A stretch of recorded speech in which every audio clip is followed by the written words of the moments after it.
ವಿದ್ಯಾರ್ಥಿಗಳೇ, ದ್ವಿತೀಯ PUCಯ ಒಂದು ಭಾರತದ ಇತಿಹಾಸ. ಈ ಭಾರತದ ಇತಿಹಾಸಕ್ಕೆ ಸಂಬಂಧಿಸಿದಂತೆ ಕರ್ನಾಟಕ ಸರ್ಕಾರ ಶಾಲಾ ಶಿಕ್ಷಣ ಇಲಾಖೆಯು ಒಂದು ಪರಿಷ್ಕರಿಸಿದಂತಹ ಪ್ರಶ್ನೆಕೋಟಿಯನ್ನು ಹೊರಡಿಸಿದೆ. ಈ ಒಂದು ಪ್ರಶ್ನೆಕೋಟಿಯಲ್ಲಿ ಇರುವಂತಹ ಸಂಪೂರ್ಣವಾದಂತಹ ಪ್ರಶ್ನೆಗಳಿಗೆ ಈ ಒಂದು ವಿಡಿಯೋದಲ್ಲಿ ಉತ್ತರವನ್ನು ಕೊಡ್ತೇನೆ. ಈ ಒಂದು ಪ್ರಶ್ನೆಕೋಟಿಯಲ್ಲಿರುವಂತಹ ಪ್ರಶ್ನೆಗಳನ್ನು ನೀವು ಸರಿಯಾಗಿ ಅಭ್ಯಾಸ ಮಾಡಿದರೆ 80ಕ್ಕೆ 80 ಅಂಕಗಳನ್ನು ಪಡೆಯುವುದರಲ್ಲಿ ಯಾವುದೇ ರೀತಿಯಾದಂತಹ ಅನುಮಾನ ಇಲ್ಲ. ಇವುಗಳನ್ನು ನೀವು ಸರಿಯಾಗಿ ಪ್ರಾಕ್ಟೀಸ್ ಮಾಡಿ ನೋಡ್ತಾ ಹೋಗೋಣ. ಪ್ರಶ್ನೆಗಳ ಜೊತೆಯಲ್ಲಿ ಉತ್ತರವನ್ನು ಕೊಡ್ತಾ ಹೋಗಿದ್ದೇನೆ. ಅವುಗಳನ್ನು ಕೂಡ ನೀವು ಅಭ್ಯಾಸ ಮಾಡಿ. ಇಲ್ಲಿ ಒಂದು ಅಂಕ ಅಂದರೆ ಮಲ್ಟಿಪಲ್ ಚಾಯ್ಸ್ ಕ್ವಶನ್ಸ್ ಇರ್ಬೋದು. ಒಂದು ಲೆಸನ್ ವೈಸನ್ನೇ ಒಂದು ಪ್ರಶ್ನೆ ಕೋಟಿಯನ್ನು ಕೊಡಲಾಗಿದೆ. ಆ ಒಂದು ಪ್ರಶ್ನೆ ಕೋಟಿಯಂತೆ ಇಲ್ಲಿ ಉತ್ತರಗಳು ಕೂಡ ಇದೆ. ಇಲ್ಲಿ 1 ಅಂಕದ ಮತ್ತು 2 ಅಂಕದ ಪ್ರಶ್ನೋತ್ತರಗಳು, ಹೊಂದಿಸಿ ಬರೆಯಿರಿ, ಹಾಗೆ ಬಿಟ್ಟ ಸ್ಥಳಗಳನ್ನು ತುಂಬಿ, ಇವೆಲ್ಲವುಗಳು ಕೂಡ ಇಲ್ಲಿ ಬರ್ತಾ ಹೋಗುತ್ತೆ. ಅವುಗಳನ್ನು ನೀವು ಸರಿಯಾಗಿ ಅಭ್ಯಾಸ ಮಾಡಿ. ಮೊದಲನೇದಾಗಿ ಪ್ರತಿಪಾದನೆ. ಇಂಡಿಯಾ ಎಂಬ ಪದವು ಇಂಡೋಸ್ ಎಂಬ ಗ್ರೀಕ್ ಪದದಿಂದ ಬಂದಿದೆ ಅಂತ. ಕಾರಣ, ಉಪಖಂಡ ಪ್ರಮುಖ ನದಿಗಳ ಸಿಂಧೂ ನದಿಗೆ ಈ ಪದವನ್ನು ಬಳಸಲಾಗಿದೆ ಅಂತ ಹೇಳಿದ್ದಾರೆ. ಅದಕ್ಕೆ ಸರಿಯಾದಂತಹ ಉತ್ತರವನ್ನು ನೋಡೋದಾದರೆ ಮತ್ತು ಬಿಗಳೆರಡೂ ಸರಿಯಾಗಿದೆ, ಹಾಗೂ ಬಿಯು ಏನ ಸರಿಯಾದಂತಹ ವಿವರಣೆಯಾಗಿದೆ. ಇನ್ನು ಮುಂದಿನದು, ಬಿಟ್ಟ ಸ್ಥಳಗಳನ್ನು ಭರ್ತಿ ಮಾಡಿ ಅಂತ ಕೇಳಿದ್ದಾರೆ. ಅಂದರೆ ಈ ಪೀಠಿಕಾ ಒಂದು ಅಧ್ಯಯನದಲ್ಲಿ ಬರಬಹುದಾದಂತಹ ಒಂದು ಇದು ಬಹು ಆಯ್ಕೆ ಪ್ರಶ್ನೆ ಇರ್ಬೋದು ಅಥವಾ ಬಿಟ್ಟ ಸ್ಥಳಗಳು ಇರ್ಬೋದು. ಅವುಗಳನ್ನು ಮಾತ್ರ ಇಲ್ಲಿ ಕೊಡ್ತಾ ಹೋಗಿದ್ದಾರೆ. ಅವುಗಳನ್ನೇ ನೀವು ಚೆನ್ನಾಗಿ ಅಭ್ಯಾಸ ಮಾಡಿ. ಕರ್ನಾಟಕದ ಜನರನ್ನು ಡ್ಯಾಶ್ ಗ್ರಂಥದಲ್ಲಿ ಕರುನಾಡರು ಅಂತ ಹೇಳ್ಬಿಟ್ಟು ಕರೆಯಲಾಗಿದೆ ಅಂದರೆ ಶಿಲಪ್ಪಾದಿಗಾರಮ್ಮ ಅನ್ನುವಂತಹ ಒಂದು ಗ್ರಂಥದಲ್ಲಿ ಕರೆಯಲಾಗುತ್ತೆ. ಡ್ಯಾಶ್ ಗ್ರೀಕ್ ಕೃತಿಯ ಭಾರತದ ಕಡಲ ತೀರದ ನಗರಗಳು ಅಂತ ಹೇಳ್ಬಿಟ್ಟು ರಾಜರು ಮತ್ತು ಉತ್ಪಾದನೆಯನ್ನು ಕುರಿತು ಉಲ್ಲೇಖಿಸಲಾಗುತ್ತೆ. ಅಂದರೆ ದಿ ಪೆರಿಪ್ಲಸ್ ಆಫ್ ಎರಿಥ್ರಿಯನ್ ಸಿ ಅನ್ನುವಂಥದ್ದು. ಇವುಗಳನ್ನು ನೀವು ತಪ್ಪಿಸ್ದೆ ಇವುಗಳನ್ನು ಪರ್ಫೆಕ್ಟ್ ಆಗಿಬಿಟ್ರೆ ನೀವು 70ಕ್ಕಿಂತಲೂ ಹೆಚ್ಚಿನ ಅಂಕಗಳನ್ನು ಪಡೆಯುವುದರಲ್ಲಿ ಯಾವುದೇ ರೀತಿಯಾದಂತಹ ಅನುಮಾನ ಇಲ್ಲ. ಹಾಗಿದ್ರೆ ಕೆಲವುಗಳನ್ನು ಹೊಂದಿಸಿ ಬರೆಯಿರಿ ಅಂತ ಕೇಳಿದರೆ, ಇದು ಪ್ಲೀನಿ ಅನ್ನುವಂತಹದ್ದು ಒಂದು ನ್ಯಾಚುರಲ್ ಹಿಸ್ಟೋರಿಯಾ. ಇನ್ನು ಟಾಲಮಿಯದು ಜಿಯೋಗ್ರಫಿ, ಅಬ್ದುಲ್ ಫಜಲ್ ಒಂದು ಅಕ್ಬರ್ ನಾಮ ಅನ್ನುವಂಥದ್ದು. ಹಾಗೆ ಕೆಳಗಿನ ಪ್ರಶ್ನೆಗಳಿಗೆ ಪ್ರತಿಯೊಂದಕ್ಕೂ ಒಂದು ಪದ ಅಥವಾ ಒಂದು ವಾಕ್ಯದಲ್ಲಿ ಉತ್ತರಿಸಿ ಅಂತ ಕೇಳಿದರೆ, ಪಾಣಿನಿಯ ಕೃತಿಯನ್ನು ತಿಳಿಸಿ ಅಂತ ಕೇಳಿದರೆ ಅದು ಮಹಾಭಾಷ್ಯ. ಇನ್ನು ದೇಶೀಯ ಸಾಹಿತ್ಯ ಆಧಾರಗಳೆಂದರೇನು ಅಂತ ಕೇಳಿದರೆ, ದೇಶೀಯ ಲೇಖಕರು ಬರಹಗಾರರು ಬರೆದ ಬರವಣಿಗೆ ಮತ್ತು ಗ್ರಂಥಗಳನ್ನು ದೇಶೀಯ ಸಾಹಿತ್ಯಕ ಆಧಾರಗಳು ಅಂತ ಹೇಳ್ಬಿಟ್ಟು ಕರೀತಾರೆ. ಇವುಗಳನ್ನು ಬೇಗನೆ ಅಭ್ಯಾಸ ಮಾಡ್ಕೊಳ್ಳಿ, ಪರೀಕ್ಷೆಗೆ ಬಹಳಷ್ಟು ಈಸಿ ಆಗುತ್ತೆ. ಕೆಳಗಿನ ಪ್ರಶ್ನೆಗೆ 2 ಪದ ಅಥವಾ 2 ವಾಕ್ಯಗಳಲ್ಲಿ ಉತ್ತರಿಸಿ. ಸಾಹಿತ್ಯ ಆಧಾರಗಳು ಎಂದರೇನು ಅಂತ ಇದೆ. ಮರದ ತೊಗಟೆ, ತಾಳೆ ಎಲೆ ಮತ್ತು ಕಾಲಾಂತರದಲ್ಲಿ ಕಾಗದದ ಮೇಲೆ ಬರೆದಂತಹ ಹಳೆಯ ಕಾಲದ ದಾಖಲೆಗಳು ಅಥವಾ ಗ್ರಂಥಗಳ ಸಾಹಿತ್ಯಿಕ ಆಧಾರಗಳು ಅಂತ ಹೇಳ್ಬಿಟ್ಟು ಕರೀತಾರೆ. ಇನ್ನು 15 ಮತ್ತು 20 ವಾಕ್ಯದ ಒಂದು ಪ್ರಶ್ನೆಗೆ ಉತ್ತರವನ್ನು ನಾನು ಮುಂದಿನ ವಿಡಿಯೋದಲ್ಲಿ ಕೊಡ್ತೇನೆ. ಮೆಸೋಲಿಥಿಕ್ ಪದದ ಅರ್ಥವೇನು ಅಂತ ಕೇಳಿದರೆ, ಗ್ರೀಕ್ ಭಾಷೆಯಲ್ಲಿ ಮೆಸೋ ಅಂದರೆ ಮಧ್ಯ, ಲಿಥಿಕ್ ಅಂದರೆ ಶಿಲೆ, ಮೆಸೋಲಿಥಿಕ್ ಅಂದರೆ ಮಧ್ಯಶಿಲಾಯುಗ ಅಂತ ಹೇಳ್ಬಿಟ್ಟು. ಇನ್ನು ಕಾಲಾನುಕ್ರಮದಲ್ಲಿ ಬರೆಯಿರಿ ಅಂತ ಕೇಳಿದರೆ, ಹಳೆಯ ಶಿಲಾಯುಗ ಯಾವಾಗ ಪ್ರಾರಂಭ ಆಗುತ್ತೆ ಅಂದರೆ ಸಾಮಾನ್ಯ ಶಕ ಪೂರ್ವ 40,000ದಿಂದ 10,000. ಹಾಗೆ ಮಧ್ಯಶಿಲಾಯುಗವನ್ನು ಸಾಮಾನ್ಯ ಶಕ ಪೂರ್ವ 10,000ದಿಂದ 8,000. ಇನ್ನು ಹೊಸ ಶಿಲಾಯುಗವನ್ನು ಸಾಮಾನ್ಯ ಶಕ ಪೂರ್ವ 8,000ದಿಂದ 4,000. ಇನ್ನು ಅಧ್ಯಾಯ 3ರಲ್ಲಿ ಬರುವಂತಹವುಗಳು ಅಂತಂದರೆ ಪ್ರತಿಪಾದನೆ ನೋಡಿ.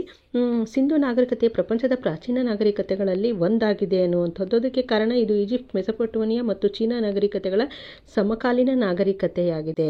ಇದರಲ್ಲಿ ಸರಿಯಾದಂತಹ ಉತ್ತರ ಮತ್ತು ಬಿಗಳೆರಡೂ ಸರಿಯಾಗಿದೆ ಮತ್ತು ಬಿಯು ಏನ ಸರಿಯಾದಂತಹ ವಿವರಣೆಯಾಗಿದೆ. ಇನ್ನು ಕೆಳಗಿನ ಪ್ರಶ್ನೆಗಳಿಗೆ 1 ಪದ ಅಥವಾ 1 ವಾಕ್ಯದಲ್ಲಿ ಉತ್ತರಿಸಿ ಅಂತ ಕೇಳಿದರೆ, ಮೊಹೆಂಜೊದಾರೋ ಪದವು ಯಾವ ಭಾಷೆಯಿಂದ ಬಂದಿದೆ ಅಂದರೆ ಅದು ಸಿಂಧು ಭಾಷೆಯಿಂದ ಬಂದಿದೆ. ಕೆಳಗಿನ ಪ್ರಶ್ನೆಗಳಿಗೆ 2 ಪದ 2 ವಾಕ್ಯಗಳಲ್ಲಿ ಉತ್ತರಿಸಿ ಅಂತ ಕೇಳಿದರೆ, ಸಿಂಧು ಜನರ ಯಾವುದಾದರೂ 2 ವ್ಯಾಪಾರಿ ಕೇಂದ್ರಗಳನ್ನು ತಿಳಿಸಿ ಅಂತ ಕೇಳಿದರೆ ಅದು ಹರಪ್ಪ, ಲೋತಾನ್ ಅಂತ ಹೇಳ್ಬಿಟ್ಟು. 2 ಅಂಕಗಳಿಗೆ 2 ಬರೆದ್ರೆ ಸಾಕು. ಇಲ್ಲಿ ಹೆಚ್ಚಿನದಾಗಿದೆ ಕಾಲಿಬಂಗಾರ್ ಮತ್ತು ರೂಪಾರ ಮುಂತಾದವು. ಇನ್ನು ಮುಂದಿನದು 15-20 ವಾಕ್ಯಗಳಿಗೆ ಬರುವಂತಹ ಪ್ರಶ್ನೆ ಯಾವುದು ಅಂದರೆ, ಸಿಂಧೂ ನಾಗರಿಕತೆಯ ನಗರ ಯೋಜನೆಯನ್ನು ರೂಪಿಸಿ ಅಂತ ಕೇಳಿದರೆ, ನಾನು ಹಿಂದಿನ ವಿಡಿಯೋದಲ್ಲಿ 10 ಅಂಕದ ಪ್ರಶ್ನೋತ್ತರಗಳನ್ನು ಕೊಟ್ಟಿದ್ದೇನೆ. ಹಾಗೆ 5 ಅಂಕದ ಪ್ರಶ್ನೋತ್ತರಗಳನ್ನು ಕೊಟ್ಟಿದ್ದೇನೆ. ಅವುಗಳ ಒಂದು ಉತ್ತರವನ್ನು ನೀವು ಗಮನಿಸ್ಬೋದು. ಅದರ ಒಂದು ಲಿಂಕನ್ನು ಡಿಸ್ಕ್ರಿಪ್ಷನಲ್ಲಿ ಕೊಟ್ಟಿರ್ತೇನೆ, ವಿಡಿಯೋದ ಒಂದು ಡಿಸ್ಕ್ರಿಪ್ಷನಲ್ಲಿ ಕೊಟ್ಟಿರ್ತೇನೆ. ಅದನ್ನು ನೀವು ಗಮನಿಸಿ ಅಭ್ಯಾಸ ಮಾಡ್ಬೋದು. ಇನ್ನು ಭಾರತೀಯ ಸರ್ವೇಕ್ಷಣಾ ಇಲಾಖೆಯ ಸ್ಥಾಪನೆ ಆದದ್ದು 1861ರಲ್ಲಿ. ಹರಪ್ಪಾದ ನಿವೇಶನ ಸಂಶೋಧನೆ 1921ರಲ್ಲಾಗುತ್ತೆ. ಇನ್ನು ಮೊಹಂಜೊದಾರೊದ ನಿವೇಶನದ ಸಂಶೋಧನೆ 1922ರಲ್ಲಾಗುತ್ತೆ. ಇನ್ನು ಅಧ್ಯಾಯ 4.1ರಲ್ಲಿ ಬಂದಿರುವಂತೆ ವೈದಿಕ ಸಂಸ್ಕೃತಿಗೆ ಸಂಬಂಧಿಸಿದಂತೆ ಪ್ರತಿಪಾದನೆ: ವೇದಗಳ ಕಾಲದಲ್ಲಿ ಚತುರ್ವರ್ಣಗಳು ವೃತ್ತಿ ಆಧಾರಿತವಾಗಿದ್ವು. ಕಾರಣ ವೃತ್ತಿಯ ಜೊತೆಗೆ ವರ್ಣಗಳನ್ನು ಕೂಡ ಬದಲಾಯಿಸಿಕೊಳ್ಳುವಂತಹ ಅವಕಾಶ ಇತ್ತು ಅನ್ನುವಂತಹದ್ದು. ಇದಕ್ಕೆ ಸರಿಯಾದಂತಹ ಉತ್ತರ ಎ ಮತ್ತು ಬಿಗಳೆರಡೂ ಕೂಡ ಸರಿಯಾಗಿದೆ ಅನ್ನುವಂಥದ್ದು. ಇನ್ಯಾರ ಆರ್ಯರ ಬುಡಕಟ್ಟುಗಳನ್ನು ಡ್ಯಾಶ್ ಅಂತ ಕರೀತಾ ಇದ್ರು ಅಂತಂದರೆ ಜನಗಳು ಅಂತ ಹೇಳ್ಬಿಟ್ಟು ಕರೆಯಲಾಗ್ತಾ ಇತ್ತು. ವೈದಿಕ ಬುಡಕಟ್ಟಿನ ಮುಖ್ಯಸ್ಥನನ್ನು ಏನಂತ ಕರೀತಾ ಇದ್ರು ಅಂದರೆ ರಾಜನ ಅಂತ ಹೇಳ್ಬಿಟ್ಟು ಕರೀತಾ ಇದ್ರು. ಮೋಕ್ಷ ಎಂದರೆ ಏನು ಅಂತ ಕೇಳಿದ್ದಾರೆ. ಆತ್ಮದ ಉದ್ದೇಶವು ದೇವರನ್ನು ಸೇರುವುದಾಗಿದ್ದು ಅದನ್ನು ಮೋಕ್ಷ ಅಂತ ಹೇಳ್ಬಿಟ್ಟು ಕರೀತಾ ಇದ್ರು. ಕೆಳಗಿನ ಪ್ರಶ್ನೆಗಳಿಗೆ 2 ಅಥವಾ 2 ವಾಕ್ಯಗಳಲ್ಲಿ ಉತ್ತರಿಸಿ ಅಂತ ಕೇಳಿದರೆ ವೇದಗಳ ಕಾಲವನ್ನು ಏನಂತ ಹೆಸರಿಸಿ ಅಂತಾರೆ. ಪೂರ್ವ ವೇದಗಳ ಕಾಲ ಮತ್ತು ಉತ್ತರ ವೇದಗಳ ಕಾಲ. ವೇದಗಳ ಕಾಲದಲ್ಲಿ ಆಚರಿಸಿದಂತಹ 2 ಯಾಗಗಳು ರಾಜಸೂಯ ಮತ್ತು ಅಶ್ವಮೇಧ ಯಾಗ. ವೇದಗಳ ಕಾಲದ 2 ಪ್ರಮುಖ ನಗರಗಳನ್ನು ಹೆಸರಿಸಿ ಅಂತ ಕೇಳಿದರೆ, ಒಂದು ಹಸ್ತಿನಾಪುರ ಮತ್ತೊಂದು ಇಂದ್ರಪ್ರಸ್ಥ.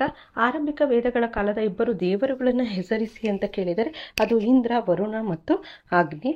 ಪುರುಷಾರ್ಥಗಳನ್ನು ಹೆಸರಿಸಿ ಅಂತ ಕೇಳಿದರೆ ಒಂದು ಧರ್ಮ, ಅರ್ಥ, ಕಾಮ ಮತ್ತು ಮೋಕ್ಷ. ಇವು 4 ಪುರುಷಾರ್ಥಗಳು. ಇನ್ನು 5 ಅಂಕದ ಪ್ರಶ್ನೆಗೆ ಕೇಳಬಹುದಾದಂಥದ್ದು ವೇದಗಳ ಕಾಲದ ಧಾರ್ಮಿಕ ಸ್ಥಿತಿಯನ್ನು ವಿವರಿಸಿ ಅಂತ ಕೇಳಿದರೆ ಇದರ ಉತ್ತರವೂ ಕೂಡ ನಾನು ವಿಡಿಯೋದಲ್ಲಿ ಇದೆ ಇದರ ಉತ್ತರ. ಇನ್ನು ಹೊಸ ಮತಗಳ ಉದಯ ಅನ್ನುವಂಥದ್ದು ಜೈನ ಧರ್ಮದ ಚಿಹ್ನೆ ಯಾವುದು ಅಂತ ಕೇಳಿದರೆ ಅದು ಸ್ವಸ್ತಿಕ್ ಆಗುತ್ತೆ. ಹಾಗೆ ವರ್ಧಮಾನ ಶಿಷ್ಯರನ್ನು ಡ್ಯಾಶ್ ಅಂತ ಕರಿತಾ ಇದ್ರು, ಗಣಾಧರ ಅಂತ ಕರಿತಾ ಇದ್ರು. ವರ್ಧಮಾನನ ಅನುಯಾಯಿಗಳನ್ನು ನಿರ್ವಸ್ತ್ರಧಾರಿಗಳಿಗೆ ಅಂತ ಹೇಳ್ಬಿಟ್ಟು ಕರೀತಾರೆ. ಪಾರ್ಶ್ವನಾಥನ ಅನುಯಾಯಿಗಳು ಬಿಳಿಯ ವಸ್ತ್ರಧಾರಿಗಳು. ಬೌದ್ಧ ಧರ್ಮದ ಪವಿತ್ರ ಗ್ರಂಥ ತ್ರಿಪಿಟಕ. ಕೆಳಗಿನ ಪ್ರಶ್ನೆಗಳಿಗೆ ಒಂದು ಪದ ಅಥವಾ ಒಂದು ವಾಕ್ಯದಲ್ಲಿ ಉತ್ತರಿಸಿ ಅಂತ ಕೇಳಿದರೆ ಜೈನ ಧರ್ಮದ 24ನೇ ತೀರ್ಥಂಕರು ಅಂದರೆ ಮಹಾವೀರ. ಬುದ್ಧನನ್ನು ಏಷ್ಯಾದ ಬೆಳಕು ಅಂತ ಕರೆದವರು ಯಾರು ಅಂದರೆ ಎಡ್ವಿನ್ ಅರ್ನಾಲ್ಡ್ ಅನ್ನುವಂಥವ್ರು. ಇನ್ನು ಕೆಳಗಿನ ಪ್ರಶ್ನೆಗಳಿಗೆ 2 ಪದ ಅಥವಾ 2 ವಾಕ್ಯಗಳಲ್ಲಿ ಉತ್ತರಿಸಿ ಅಂತ ಕೇಳಿದರೆ ಪಾರ್ಶ್ವನಾಥನ ಯಾವುದಾದ್ರೂ 2 ತತ್ವಗಳನ್ನು ಹೆಸರಿಸಿ ಅಂತ ಕೇಳಿದರೆ ಅದು ಅಹಿಂಸೆ, ಸತ್ಯ, ಆಸ್ತೇಯ ಮತ್ತು ಅಪರಿಗ್ರಹ. 2 ಮಾತ್ರ ಬರೆದರೆ ಸಾಕು. ಕರ್ನಾಟಕದಲ್ಲಿ ಜೈನರ 2 ಪ್ರಸಿದ್ಧ ಸ್ಮಾರಕಗಳು ಯಾವುವು ಅಂತ ಇದೆ. ಅದು ಶ್ರವಣಬೆಳಗೊಳದ ಗೊಮ್ಮಟೇಶ್ವರ ವಿಗ್ರಹ ಮತ್ತು ಮೂಡಬಿದ್ರಿಯ ಸಹಸ್ರ ಕಂಬಗಳ ಬಸದಿ. ಇನ್ನು 1ನೇ ಬೌದ್ಧ ಸಮ್ಮೇಳನ ಯಾವಾಗ ಮತ್ತು ಎಲ್ಲಿ ಜರುಗುತ್ತದೆ ಅಂದರೆ ಸಾಮಾನ್ಯ ಶಕ ಪೂರ್ವ 483ರಲ್ಲಿ ರಾಜಗೃಹದಲ್ಲಿ ನಡೆಯುತ್ತೆ.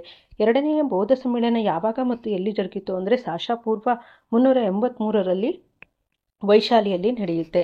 3ನೇ ಬೌದ್ಧ ಸಮ್ಮೇಳನ ಯಾವಾಗ ಮತ್ತು ಎಲ್ಲಿ ಜರುಗುತ್ತದೆ ಅಂದರೆ ಸಾಶ ಪೂರ್ವ 250 ಪಾಟಲಿಪುತ್ರದಲ್ಲಿ ನಡೆಯುತ್ತೆ. ಇನ್ನು ಬೌದ್ಧ ಸ್ತೂಪಗಳಿರುವ ಯಾವುದಾದರೂ 2 ಸ್ಥಳಗಳನ್ನು ತಿಳಿಸಿ ಅಂತ ಕೇಳಿದರೆ ಒಂದು ಸಾಂಚಿ, ಇನ್ನೊಂದು ಅಮರಾವತಿ, ಹಾಗೆ ಇನ್ನೊಂದು ನಾಗಾರ್ಜುನಕೊಂಡ ಮುಂತಾದವುಗಳು. ಬೌದ್ಧ ಚೈತನ್ಯಾಲಯಗಳು ಇರುವಂತಹ ತಾಣಗಳು ಯಾವುದಂದರೆ ಕನ್ನೇರಿ, ಕರ್ಲೆ, ನಾಸಿಕ್ ಮೊದಲಾದವು. ಇನ್ನು 5 ಅಂಕಗಳಿಗೆ ಕೇಳಬಹುದಾದಂತಹ ಪ್ರಶ್ನೆ ಅಂದರೆ ಮಹಾವೀರನ ಜೀವನ ಮತ್ತು ಬೋಧನೆಗಳನ್ನು ಚರ್ಚಿಸಿ ಅಂತ ಕೇಳಿದರೆ. ಇನ್ನು ಕೆಳಗಿನ ಪ್ರಶ್ನೆಗಳಿಗೆ 31ರಿಂದ 40 ವಾಕ್ಯಗಳಲ್ಲಿ ಉತ್ತರಿಸಿ ಅಂತ ಕೇಳಿದರೆ ಬುದ್ಧನ ಜೀವನ ಬೋಧನೆಗಳನ್ನು ಚಿತ್ರಿಸಿ ಅಂತ ಇದೆ. ಹಾಗೆ ಕೆಳಗಿನವುಗಳನ್ನು ಕಾಲಾನುಕ್ರಮಗಳಲ್ಲಿ ಬರೆಯಿರಿ ಅಂತ ಕೇಳಿದರೆ ವರ್ಧಮಾನ ಮಹಾವೀರನ ಜನನ ಯಾವಾಗಾಯಿತು ಅಂದರೆ ಅದು ಸಾಮಾನ್ಯ ಶಕ ಪೂರ್ವ 599ರಲ್ಲಿ. ಬುದ್ಧನ ಜನನ ಸಾಮಾನ್ಯ ಶಕ 563ರಲ್ಲಿ. ಮೊದಲನೇ ಜೈನ ಸಮ್ಮೇಳನ ಸಾಶ ಪೂರ್ವ 300ರಲ್ಲಿ ನಡೆಯುತ್ತೆ. 2ನೇ ಜೈನ ಸಮ್ಮೇಳನ ಸಾಶ ಪೂರ್ವ 512ರಲ್ಲಿ. ಇನ್ನು ಮೊದಲನೇ ಬೌದ್ಧ ಸಮ್ಮೇಳನ ಸಾಶ ಪೂರ್ವ 483ರಲ್ಲಿ ನಡೆಯುತ್ತೆ. ಇನ್ನು 2ನೇ ಬೌದ್ಧ ಸಮ್ಮೇಳನ ಸಾಶ ಪೂರ್ವ 383ರಲ್ಲಿ ನಡೆಯುತ್ತೆ. ಇನ್ನು ಅಧ್ಯಾಯ 4.3 ಮೌರ್ಯರು. ಕೌಟಿಲ್ಯನ ಅರ್ಥಶಾಸ್ತ್ರ ಸಂಶೋಧಿಸಿದವರು ಯಾರು ಅಂದರೆ ಶ್ಯಾಮ ಶಾಸ್ತ್ರಿ ಅನ್ನುವಂಥದ್ದು ಸರಿಯಾದಂತಹ ಉತ್ತರ. ಇಲ್ಲಿ ಪ್ರತಿಪಾದನೆಯನ್ನು ಕೊಟ್ಟಿದ್ದಾರೆ. ನಾಸಿಕ್ ಗುಹಾಶಾಸನದ ಗೌತಮ ಬಾಲಶ್ರೀ ಹೊರಡಿಸಿದವರು. ಕಾರಣ ಶಾಸನವು ಗೌತಮಪುತ್ರ ಶಾತಕರ್ಣಿಯ ಸಾಧನೆಗಳ ಬಗ್ಗೆ ಬೆಳಕನ್ನು ಚೆಲ್ಲುತ್ತದೆ ಅನ್ನುವಂತಹದ್ದು. ಎ ಮತ್ತು ಬಿಗಳೆರಡೂ ಸರಿಯಾಗಿದೆ. ಬಿಯು ಏನು ಸರಿಯಾದಂತಹ ವಿವರಣೆಯಾಗಿದೆ. ಇದು ಸರಿಯಾದಂತಹ ಉತ್ತರ ಆಗುತ್ತೆ. ಇನ್ನು ಬಿಟ್ಟ ಸ್ಥಳ ತುಂಬಿರಿ ಅಂತ ಇದೆ. ಚಂದ್ರಗುಪ್ತ ಮೌರ್ಯ ಡ್ಯಾಶ್ ವೃತವನ್ನು ಆಚರಿಸಿ ನಿಧನ ಆಗ್ತಾನೆ. ಅದನ್ನು ಸಲ್ಲೇಖನ ಅನ್ನುವಂತಹ ಒಂದು ವ್ರತವನ್ನು ಆಚರಿಸಿ ಆತ ನಿಧನ ಆಗ್ತಾನೆ. ಕೌಟಿಲ್ಯನ ಅರ್ಥಶಾಸ್ತ್ರದ ಯಾವುದಾದ್ರು 2 ಸಪ್ತಾಂಗಗಳನ್ನು ತಿಳಿಸಿ ಅಂತ ಕೇಳಿದ್ದಾರೆ. ರಾಜ, ಮಂತ್ರಿ ಮತ್ತು ಜನಪದ ಮುಂತಾದವು. ಅಶೋಕನ ಶಾಸನಗಳು ಯಾವ 2 ಲಿಪಿಗಳನ್ನು ಕೆತ್ತಲಾಗುತ್ತೆ? ಬ್ರಾಹ್ಮಿ ಮತ್ತು ಖರೋಷ್ಠಿ ಲಿಪಿಯಲ್ಲಿ ಕೆತ್ತಲಾಗಿದೆ. ಅಶೋಕನ ಶಾಸನಗಳನ್ನು ಯಾರು ಯಾವಾಗ ಸಂಶೋಧಿಸಿದರು ಅಂದರೆ ಜೇಮ್ಸ್ ಪ್ರಿನ್ಸಪ್ ಸಾಶಾ 1831ರಲ್ಲಿ. ಮೌರ್ಯರ ಯಾವುದಾದರೂ 2 ಪ್ರಾಂತೀಯ ರಾಜಧಾನಿಗಳನ್ನು ಹೆಸರಿಸಿ ಅಂತ ಕೇಳಿದರೆ ಅದು ಗಿರಿನಾರ, ತಕ್ಷಶಿಲಾ, ಉಜ್ಜಯಿನಿ, ತೌಸಲಿ, ಸುವರ್ಣಗಿರಿ. ಇನ್ನು ಗೌತಮಿಪುತ್ರ ಶಾತಕರ್ಣಿಯ 2 ಬಿರುದುಗಳನ್ನು ತಿಳಿಸಿ ಅಂತ ಕೇಳಿದರೆ ತ್ರೈಸಮುದ್ರ, ತೋಯೋಪೀತ ವಾಹನ ಅನ್ನುವಂತಹ ಒಂದು ಬಿರುದು, ಹಾಗೆ ಶಕಯವನ ಪಹಲ್ಲವ ನಿಶೋಧನ ಅನ್ನುವಂತಹ ಒಂದು ಬಿರುದನ್ನು ಆತ ಹೊಂದಿದ್ದ. ಇನ್ನು 5 ಅಂಕದ ಪ್ರಶ್ನೆಗೆ ಚಂದ್ರಗುಪ್ತ ಮೌರ್ಯನ ಸಾಧನಗಳ ಬಗ್ಗೆ ವಿವರಿಸಿ ಅಂತ ಇದೆ. ಕೆಳಗಿನ ಘಟನೆಗಳನ್ನು ಕಾಲಾನುಕ್ರಮದಲ್ಲಿ ಬರೆಯಿರಿ ಅಂತ ಕೇಳಿದರೆ ಮೌರ್ಯರ ಸಾಮ್ರಾಜ್ಯ ಸ್ಥಾಪನೆ ಯಾವಾಗಾಯಿತು ಅಂದರೆ ಸಾಶಾ ಪೂರ್ವ 324ರಲ್ಲಿ ಆಗುತ್ತೆ. ಅಶೋಕನ ಸಿಂಹಾಸನಾರೋಹಣ ಆಗಿದ್ದು ಸಾಶಾ ಪೂರ್ವ 269ರಲ್ಲಿ. ಕಳಿಂಗ ಯುದ್ಧದ ನಡೆದದ್ದು ಸಾಶಾ ಪೂರ್ವ 261. ಮೂರನೇ ಬೌದ್ಧ ಸಮ್ಮೇಳನ 250ರಲ್ಲಿ ಸಾಶಾ ಪೂರ್ವ ನಡೆಯುತ್ತೆ. ಇನ್ನು 4.4ರಲ್ಲಿ ಬರುವಂತಹದ್ದು ಕುಶಾನರು.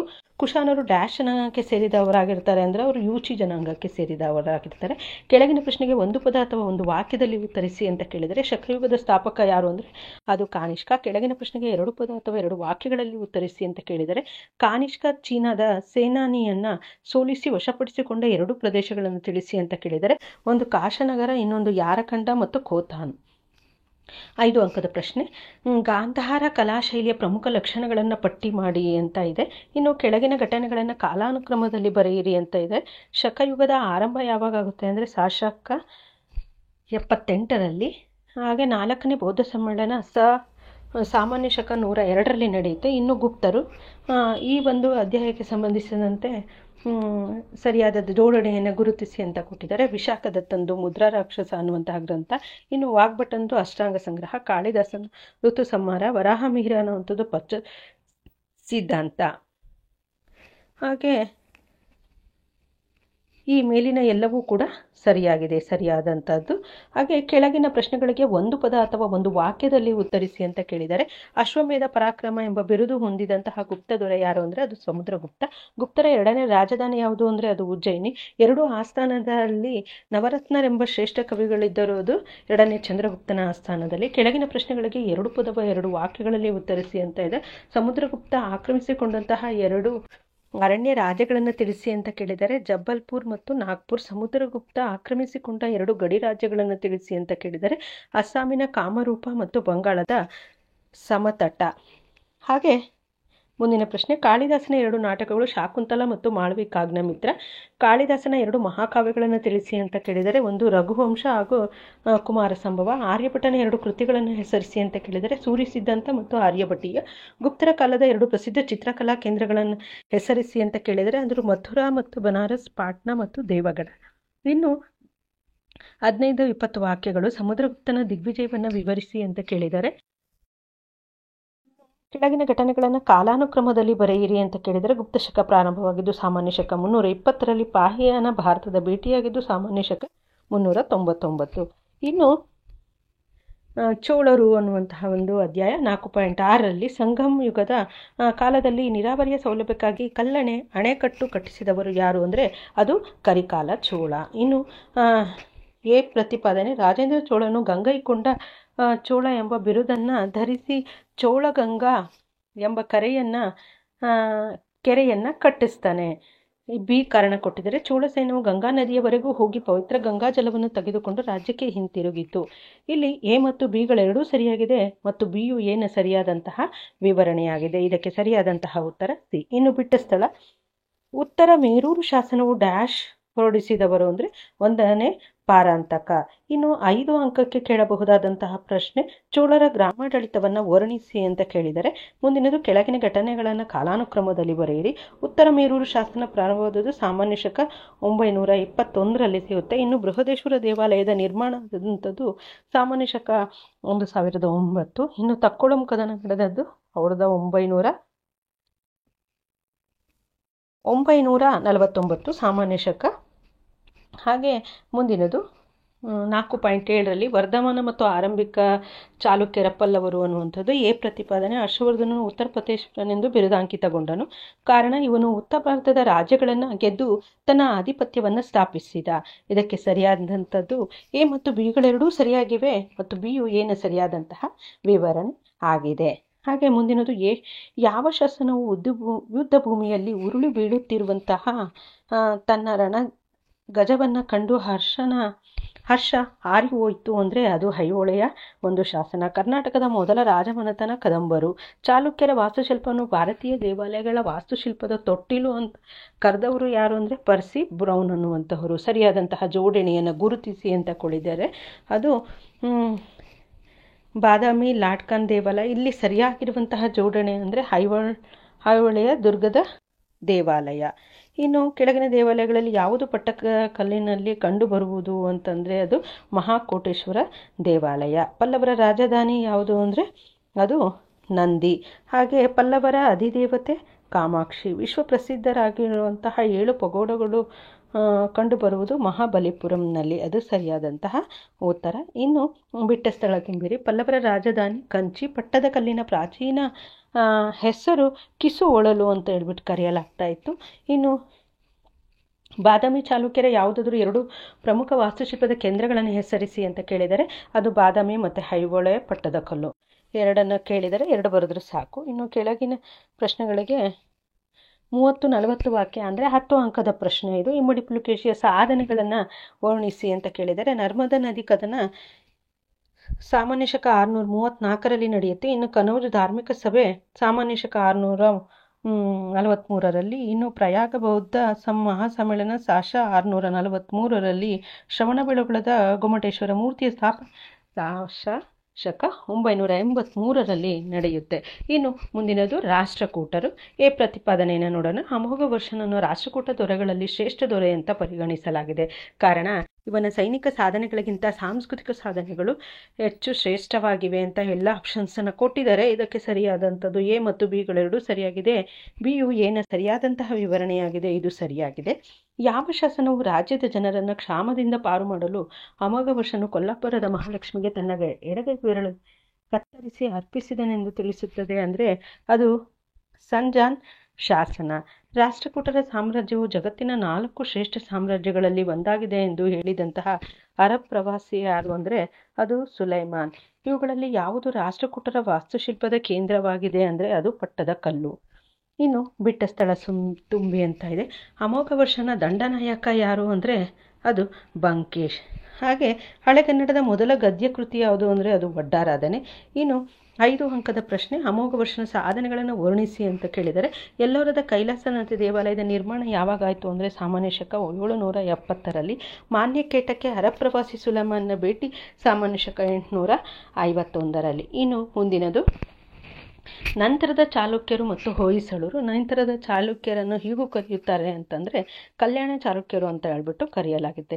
ಕೆಳಗಿನಗಳಲ್ಲಿ ತಪ್ಪಾಗಿರುವಂತಹ ಜೋಡಣೆಗಳನ್ನು ಗುರುತಿಸಿ ಅಂತ ಹೇಳಿದರೆ ಅದು ವಿಜ್ಞಾನೇಶ್ವರ ಮತ್ತು ಗೋವೈದ್ಯ. 6ನೇ ವಿಕ್ರಮಾದಿತ್ಯನ ರಾಣಿ ನೃತ್ಯ, ಸಂಗೀತ ಮತ್ತು ಲಲಿತ ಕಲೆಗಳನ್ನು ಪ್ರವೀಣೆಯಾಗಿದ್ದಳು ಅನ್ನುವಂತಹದ್ದು ಇಲ್ಲಿ ಚಂದ್ರಲೇಖ ಅನ್ನುವಂತಹವರು. ಕೆಳಗಿನ ಯಾವ ಕೃತಿಯು ರಾಜಾದಿತ್ಯನಿಂದ ರಚಿಸಲ್ಪಡ್ತದೆ ಅಂದರೆ ಅದು ಶಬ್ದಮಣಿ ದರ್ಪಣ. ಕೆಳಗಿನವುಗಳಲ್ಲಿ ತಪ್ಪಾಗಿರುವಂತಹ ಜೋಡಿಯನ್ನು ಗುರುತಿಸಿ ಅಂತ ಕೇಳಿದರೆ ಅದರಲ್ಲಿ ಅಮೃತೇಶ್ವರ ದೇವಾಲಯವನ್ನು ಹರಿಹರ ನಿರ್ಮಿಸ್ತಾನೆ. ಮುಂದೆ ಎ ಪ್ರತಿಪಾದನೆ ಬಿಟ್ಟಿದೇವ ತನ್ನ ಹೆಸರನ್ನು ವಿಷ್ಣುವರ್ಧನ ಎಂದು ಬದಲಾಯಿಸಿಕೊಂಡನು. ಕಾರಣ ಅವನು ರಾಮಾನುಜರಿಂದ ಪ್ರಭಾವಿತರಾಗಿ ವೈಷ್ಣವ ಧರ್ಮಕ್ಕೆ ಮತಾಂತರಗೊಳ್ತಾನೆ ಅಂತ ಕೊಟ್ಟಿದ್ದಾರೆ. ಇದಕ್ಕೆ ಸರಿಯಾದಂತಹ ಉತ್ತರ ಎ ಮತ್ತು ಬಿಗಳೆರಡೂ ಸರಿಯಾಗಿದೆ. ಬಿಯು ಎನ ಸರಿಯಾದಂತಹ ವಿವರಣೆಯಾಗಿದೆ. ಇನ್ನು ಯಾವ ದೇವಾಲಯವನ್ನು ದೇವಾಲಯಗಳ ಚಕ್ರವರ್ತಿ ಅಂತ ಕರೆಯಲಾಗುತ್ತೆ ಅಂದರೆ ಈಟಗಿಯ ಮಹಾದೇವ. ಇನ್ನು ಹೊಯ್ಸಳ ವಾಸ್ತುಶೈಲಿಯ ಪ್ರಮುಖ ಲಕ್ಷಣಗಳನ್ನು ಬರೆಯಿರಿ ಅಂತ ಕೇಳಿದರೆ ಇದು 5 ಅಂಕದ ಪ್ರಶ್ನೆ. ಇನ್ನು ಘಟನೆಗಳನ್ನು ಕಾಲಾನುಕ್ರಮದಲ್ಲಿ ಬರೆಯುವುದು. ವಿಕ್ರಮಶಕೆ ಪ್ರಾರಂಭವಾದದ್ದು ಸಾಮಾನ್ಯ ಶಕ 1076ರಲ್ಲಿ. ಕನ್ನೇಗಾಲ್ ಯುದ್ಧ ನಡೆದದ್ದು ಸಾಮಾನ್ಯ ಶಕ 1118ರಲ್ಲಿ. ಇನ್ನು ಮುಂದಿನದು ಅಧ್ಯಾಯ 5.1ರಲ್ಲಿ ದೆಹಲಿಯ ಸುಲ್ತಾನ ಮಲ್ಲಿಕ್ ಕಾಫೂರ್ ದ್ವಾರಸಮುದ್ರದ ಮೇಲೆ ಆಕ್ರಮಣ ಮಾಡಿದಾಗ ಆಳುತ್ತಿದ್ದಂತಹ ಅರಸ ಯಾರು ಅಂದರೆ ಅದು ವೀರಬಲ್ಲಾಳ. ಪದ್ಮಾವತಿ ಎಂಬ ಗ್ರಂಥವನ್ನು ಬರೆದಂತಹವರು ಮಲ್ಲಿಕ್ ಮಹಮ್ಮದ್ ಜೈಸಿ. ಕೆಳಗಿನವುಗಳಲ್ಲಿ ಯಾವುದೂ ಇಂಡೋ ಇಸ್ಲಾಮಿಕ್ ವಾಸ್ತುಶಿಲ್ಪದ ಲಕ್ಷಣವಲ್ಲ ಅಂದರೆ ಅದು ಸುಕನಾಸಿ. ಅಲ್ಲಾವುದ್ದೀನ್ ಖಿಲ್ಜಿಯ ಮೊದಲ ಹೆಸರು ಆಲಿ ಗುರ್ಫಾಸ್. ಇನ್ನು ದೆಹಲಿ ಸುಲ್ತಾನರ ಕೊನೆಯ 2 ಸಂತತಿಗಳು ಅಂದರೆ ಅದು ಬಿ ಮತ್ತು ಡಿ ಅಂತ ಇದೆ. ಅಂದರೆ ಬಿ ಅಂದರೆ ಸಯ್ಯದ್ ಸಂತತಿ ಮತ್ತು ಇನ್ನೊಂದು ಲೋಧಿ ಸಂತತಿ. ಇವೆರಡೂಗಳು ಕೂಡ ಒಂದು ದೆಹಲಿ ಸುಲ್ತಾನರ ಕೊನೆಯ ಸಂತತಿಗಳಾಗಿದ್ವು. ಮುಂದಿನದು ಎ ಪ್ರತಿಪಾದನೆ ಇದೆ. ಮಲ್ಲಿಕ್ ಕಾಫೂರನನ್ನು ಹಜಾರ್ ದಿನಾರೆ ಅಂತ ಕರೀತಾರೆ. ಅದಕ್ಕೆ ಕಾರಣ ಏನು ಅಂದರೆ ಅಲ್ಲಾವುದ್ದೀನ್ ಖಿಲ್ಜಿಯು ಮಲ್ಲಿಕ್ ಕಾಫೂರನ 1000 ದಿನಾರಿಗಳಿಗೆ ಕೊಂಡುಕೊಂಡನು ಅನ್ನುವಂಥದ್ದು. ಎ ಮತ್ತು ಬಿಗಳೆರಡೂ ಸರಿಯಾಗಿದೆ ಮತ್ತು ಬಿ ಕೆ ಅದಕ್ಕೆ ಸರಿಯಾದಂತಹ ವಿವರಣೆ ಆಗಿದೆ. ಮಾಮೂಲಕ್ ಪದದ ಅರ್ಥ ಏನು ಅಂದರೆ ಅದು ಗುಲಾಮ. ಡ್ಯಾಶನನ್ನು ವೈರುಧ್ಯಗಳ ಮಿಶ್ರಣ ಅಂತ ಕರೆಯಲಾಗುತ್ತೆ ಅಂದರೆ ಅದು ಮೊಹಮ್ಮದ್ ಬಿನ್ ತೊಗ್ಲಕನನ್ನು. ಇನ್ನು ಕೆಳಗಿನವುಗಳನ್ನು ಹೊಂದಿಸಿ ಬರೆಯಿರಿ ಅಂತ ಕೇಳಿದರೆ ಇಲ್ಲಿ ಹೇಗೆ ಸರಿಯಾದಂತಹ ಉತ್ತರ ರಾವಣ್ ರತನ್ ಸಿಂಗ್ ಅನ್ನುವಂಥನು ಮೇವಾರ. ಇನ್ನು ಅಲ್ ಬೇರುನಿ ಅನ್ನುವಂಥದ್ದು ಪರ್ಷಿಯನ್ ವಿದ್ವಾಂಸಿ. ಇನ್ನು ನವ ಮುಸ್ಲಿಮರು ಅದು ಮಂಗೋಲರು. ಹಾಗೆ ಉಲೇಮಾ ಅನ್ನುವಂಥದ್ದು ಇಸ್ಲಾಮಿಕ್ ಕಾಯ್ದೆಗಳ ವ್ಯಾಖ್ಯಾನಕಾರ. ಮುಂದಿನದು ಕೆಳಗಿನ ಒಂದು ಪದ ಅಥವಾ ಒಂದು ವಾಕ್ಯದಲ್ಲಿ ಗುಜರಾತಿನ ಸೋಮನಾಥ ದೇವಾಲಯದ ಮೇಲೆ ತನ್ನ 15ನೇ ದಂಡಯಾತ್ರೆ ಮಾಡಿದವರು ಯಾರು ಅಂದರೆ ಅದು ಮೊಹಮ್ಮದ್ ಗಜ್ನಿ. ಗಜ್ನಿ ಮೊಹಮ್ಮದ್ ಭಾರತದ ಮೇಲೆ ಎಷ್ಟು ಬಾರಿ ದಾಳಿಯನ್ನು ಮಾಡ್ತಾನೆ ಅಂದರೆ 17 ಬಾರಿ. ಪೃಥ್ವಿರಾಜ್ ಚೌಹಾಣ್ ಯಾವ ಕದನದಲ್ಲಿ ಮೊಹಮ್ಮದ್ ಗೋರಿಯನ್ನು ಸೋಲಿಸ್ತಾನೆ ಆದರೂ ಅದು 1ನೇ ತರೈನ್ ಕದನದಲ್ಲಿ. ಮೊಹಮ್ಮದ್ ಬಿನ್ ತೊಗ್ಲಕನ ಮೊದಲ ಹೆಸರು ಜುನಾ ಖಾನ್ ಅಂತ ಹೇಳ್ಬಿಟ್ಟು. ಇನ್ನು 2 ವಾಕ್ಯದ ಪ್ರಶ್ನೆ. ಮೊಹಮ್ಮದ್ ಬಿನ್ ಖಾಸಿಂ ಯಾರು ಮತ್ತು ಅವನು ಯಾವ ವರ್ಷ ಭಾರತದ ಮೇಲೆ ದಾಳಿಯನ್ನು ಮಾಡ್ತಾನೆ ಅಂದರೆ ಬಿಸ್ಸಾದ ರಾಜ್ಯಪಾಲರು ಅರಬ್ಬರು. ಸಾಮಾನ್ಯ ಶಕ 712ರಲ್ಲಿ ಅವನು ಭಾರತದ ಮೇಲೆ ದಾಳಿಯನ್ನು ಮಾಡ್ತಾನೆ. ಖಿಲ್ಜಿ ಎಂಬ ಪದವು ಯಾವ ಭಾಷೆ ಬಂದಿದೆ ಮತ್ತು ಅದರ ಅರ್ಥ ಏನು ಕೇಳಿದರೆ ಅದು ಟರ್ಕಿ ಎಂಬ ಪದದಿಂದ ಬಂದಿದೆ. ಖಡ್ಗಧಾರಿ ಪುರುಷರು ಅಂತ ಅರ್ಥ. ಅದರ ಅರ್ಥ ಇಲ್ತಮ್ಷಾ ನಿರ್ಮಿಸಿದಂಥ 2 ಮಸೀದಿಗಳು ಹೌಜಿ ಶಾಮ್ಸಿ ಮತ್ತು ಜಾಮಿ ಮಸೀದಿ. ಫಿರೋಜ್ ಶಾ ನಿರ್ಮಿಸಿದಂತಹ ಯಾವುದಾದರೂ 2 ನಗರಗಳನ್ನು ತಿಳಿಸಿ ಅಂತ ಕೇಳಿದರೆ ಫಿರೋಜಾಬಾದ್, ಫತೇಬಾದ ಮತ್ತು ಜಾನಾಪುರ. ಮುಂದಿನದು 10 ಅಂಕದ ಪ್ರಶ್ನೆ. ಅಲ್ಲಾವುದ್ದೀನ್ ಖಿಲ್ಜಿಯ ಸೈನಿಕ ಸಾಧನೆಗಳನ್ನು ವಿವರಿಸಿ ಅಂತ ಕೇಳಿದರೆ ಇನ್ನು ಮೊಹಮ್ಮದ್ ಬಿನ್ ತೊಗ್ಲಕನ ಆಡಳಿತಾತ್ಮಕ ಪ್ರಯೋಗಗಳನ್ನು ವಿಮರ್ಶಾತ್ಮಕವಾಗಿ ವಿವರಿಸಿ ಅಂತ ಕೇಳಿದರೆ ಇವು 10 ಅಂಕದ ಪ್ರಶ್ನೆಗಳು. ಇನ್ನು ಕೆಳಗಿನ ಘಟನೆಗಳನ್ನು ಕಾಲಾನುಕ್ರಮದಲ್ಲಿ ಬರೆಯಿರಿ ಅಂತ ಕೇಳಿದರೆ ಮೊದಲನೇ ಪಾಣಿಪತ್ ಕದನ ನಡೆದದ್ದು ಸಾಮಾನ್ಯ ಶಕ 1526ರಲ್ಲಿ. ದೆಹಲಿಯಿಂದ ದೇವಗಿರಿಗೆ ರಾಜಧಾನಿ ವರ್ಗಾವಣೆಯಾಗಿದ್ದು 1327ರಲ್ಲಿ. ಮೊದಲನೇ ತರೈನ್ ಕಾದಾಗ ಆದಂಥದ್ದು ಸಾಮಾನ್ಯ ಶಕ 1191ರಲ್ಲಿ. ಎರಡನೇ ತರೈನ್ ಕಾದಾಗ 1192ರಲ್ಲಿ. ಇನ್ನು ಮುಂದಿನದು ಮೊಘಲರು. ಮನಸಬ್ ಎಂದರೆ ಏನು ಅಂದರೆ ಅದು ಶ್ರೇಣಿ ಅಂತ ಹೇಳ್ಬಿಟ್ಟು. ಇನ್ನು ಕೆಳಗಿನ ಸರಿಯಾದ ಸ್ಮಾರಕ ಮತ್ತು ಸ್ಥಳಗಳನ್ನು ಗುರುತಿಸಿ ಅಂತ ಇದೆ. ಇಲ್ಲಿ ಜೋಧಾಬಾಯಿ ಅರಮನೆ ಇರುವಂಥದ್ದು ಫತೇಪುರ್ ಸಿಕ್ರಿಯಲ್ಲಿ. ಇದು ಸರಿಯಾದಂತಹ ಉತ್ತರ. ಇನ್ನು ಎ ಪ್ರತಿಪಾದನೆಯನ್ನು ಕೊಟ್ಟಿದ್ದಾರೆ. ಅಕ್ಬರ್ ಉದಾರ ಧಾರ್ಮಿಕ ನೀತಿಯನ್ನು ಪಾಲಿಸಿದರು ಅನ್ನುವಂಥದ್ದು. ಅವನ ಹಿಂದೂ ಪತ್ನಿಯರು ಅವನ ಮೇಲೆ ಪ್ರಭಾವ ಬೀರಿದರು. ಎ ಸರಿಯಾಗಿದೆ, ಬಿ ತಪ್ಪಾಗಿದೆ. ಎ ಮತ್ತು ಬಿಗಳೆರಡೂ ಸರಿಯಾಗಿದೆ, ಆದರೆ ಬಿಯು ಏನು ಸರಿಯಾದ ವಿವರಣೆ. ಆದರೆ ಇದಕ್ಕೆ ಸರಿಯಾದಂತಹ ಉತ್ತರ ಎ ಮತ್ತು ಬಿಗಳೆರಡೂ ಸರಿಯಾಗಿದೆ, ಆದರೆ ಬಿಯು ಏನು ಸರಿಯಾದಂತಹ ವಿವರಣೆಯಾಗಿದೆ ಅಂತ ಹೇಳ್ಬಿಟ್ಟು. ಇನ್ನು ಬಾಬರ್ನ ಆತ್ಮಚರಿತ್ರೆ ಯಾವುದು ಅಂದರೆ ಬಾಬರ್ನಾಮ. ರಾಮಚರಿತ ಮಾನಸವನ್ನು ಬರೆದವರು ತುಳಸಿದಾಸರು. ಅಕ್ಬರನ್ನು ವೃದ್ಧಿಗೊಳಿಸಿದಂತಹ ಹಿಂದೂಗಳ ಮೇಲಿನ ತೆರಿಗೆ ಯಾವುದು ಅಂದರೆ ಜಜಿಯಾ. ಇನ್ನು ತಾಜ್ಮಹಲ್ ನದಿಯ ದಂಡೆ ಎಲ್ಲಿದೆ ಅಂತಂದರೆ ಯಮುನಾ ನದಿಯಲ್ಲಿ. ಹಾಗೆ ಬದೌನಿ ಅನ್ನುವಂಥದ್ದು ಮಂತಖಾಬ್ ಉಲಾ ತವಾರೀಖ್. ಹಾಗೆ ಉಸ್ತಾದ್ ಇಸಾ ಅನ್ನುವಂಥದ್ದು ತಾಜ್ ಮಹಲ್ನ ಪ್ರಧಾನ ಶಿಲ್ಪಿ. ಹಾಗೆ ತಾನ್ಸೇನ್ ಅನ್ನುವಂಥದ್ದು ಸಂಗೀತಕಾರ. ಗುಲ್ಬದನ್ ಬೇಗಂ ಅನ್ನುವಂಥದ್ದು ಹುಮಾಯೂನನ ನಾಮ ಅದು. ಹಾಗೆ ಸೂರ್ದಾಸ್ ಅನ್ನುವಂಥದ್ದು ಸೂರ್ಸಾಗರ್. ಇನ್ನು ಕೆಳಗಿನ ಪ್ರಶ್ನೆಗಳಿಗೆ ಒಂದು ಪದ ಅಥವಾ ಒಂದು ವಾಕ್ಯದಲ್ಲಿ ಉತ್ತರಿಸಿ ಅಂತ ಕೇಳಿದರೆ ಮೊಘಲರ ವಾಸ್ತುಶಿಲ್ಪದ ಸುವರ್ಣಯುಗ ಅಂತ ಹೇಳ್ಬಿಟ್ಟು ಯಾವ ಕಾಲವನ್ನು ಪರಿಗಣಿಸಲಾಗಿದೆ ಅಂದರೆ ಅದು ಶಹಜಾನನ ಕಾಲ. ಯಾವ ಮೊಘಲ್ ಚಕ್ರವರ್ತಿ ಚಿತ್ರಕಲೆಗೆ ಹೆಚ್ಚು ಪ್ರೋತ್ಸಾಹ ನೀಡ್ತಾನೆ ಅಂದರೆ ಅದು ಜಹಾಂಗೀರು. ಅಕ್ಬರ್ ಇಬಾದತ್ ಖಾನವನ್ನು ಎಲ್ಲಿ ನಿರ್ಮಿಸ್ತಾನೆ ಅಂದರೂ ಅದು ಫತೇಪುರ್ ಸಿಕ್ರಿಯಲ್ಲಿ ನಿರ್ಮಿಸ್ತಾನೆ. ಇನ್ನು ಅಕ್ಬರನ ತಂದೆ ತಾಯಿಯರನ್ನು ಹೆಸರಿಸಿ ಅಂತ ಕೇಳಿದರೆ, ತಂದೆ ಹುಮಾಯೂನ್, ತಾಯಿ ಹಮೀದಾಬಾನು ಬೇಗಂ. ಅಕ್ಬರನ ಸಾರ್ವಭೌಮತ್ವವನ್ನು ಒಪ್ಪಿಕೊಂಡು ಯಾರಾದರೂ ಇಬ್ಬರು ರಜಪೂತ ರಜಗಳು ಅಂದರೆ ರಣತಂಬೂರ, ಕಾಲಿಂಜಾರ, ಜೋಧ್ಪುರ ಮತ್ತು ಬಿಕ್ನೇರ ಎರಡನ್ನು ಬರೆದ್ರೆ ಸಾಕು ನೀವು. ಇನ್ನು ಅಕ್ಬರು ನಿರ್ಮಿಸಿದಂಥ ಯಾವುದಾದರೂ ಎರಡು ಸ್ಮಾರಕಗಳು ಅಂದರೆ ಬುಲಂದ ದರ್ವಾಜ, ಹಾಗೆ ದಿವಾನ್ ಇ ಖಾಸಾ, ಪಂಚಮಹಲ, ಜೋಧಾಬಾಯಿ ಅರಮನೆ.